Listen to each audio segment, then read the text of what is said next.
السلام عليكم ورحمة الله وبركاته. احنا المدارس عندنا نهارك اسود، او بلاش المدارس دي عشان كلمة جمع وهنروح في داهية. خليها ايه بعض المدارس عندنا بتعاني، او برضه بلاش بتعاني، خليها كانت جرامين عم تضحك. كانت بتعاني من نقص مدرسين مثلا، نقص عدد الفصول، نقص في الامكانيات.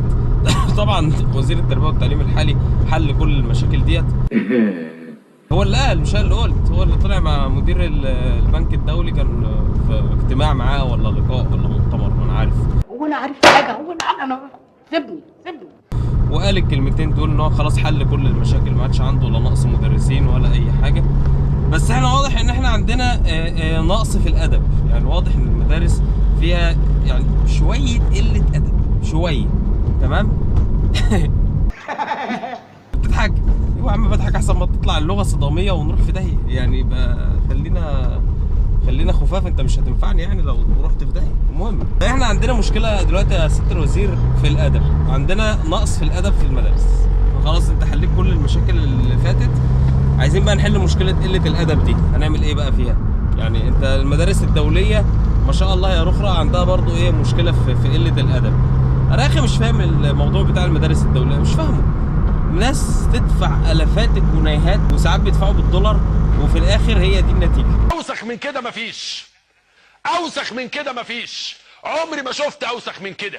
ناس بتدفع في المدارس الخاصه، بلاش الدوليه، المدارس الخاصه عشان الايه الكوميونتي، وادينا شفنا الكوميونتي. عمري ما شفت اوسخ من كده. دلوقتي بقى شفنا الاخبار الجميله بتاعت الاطفال دي، شفناها في المدارس الحكوميه كمان، فده حاجه عظمه. ده ايه الجمال ده؟ ولسه امبارح انا شايف خبر في نادي، مدرب في نادي مع العيال، برضو دي حاجات جميله كلها ان شاء الله. الله اكبر يعني. زريبي الصراحه بقى.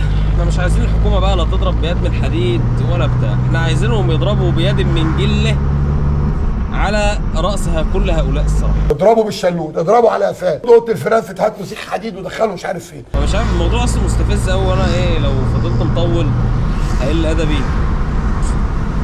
وانا لسه بقول احنا عندنا نقص في الادب وعندنا زياده في قله الادب.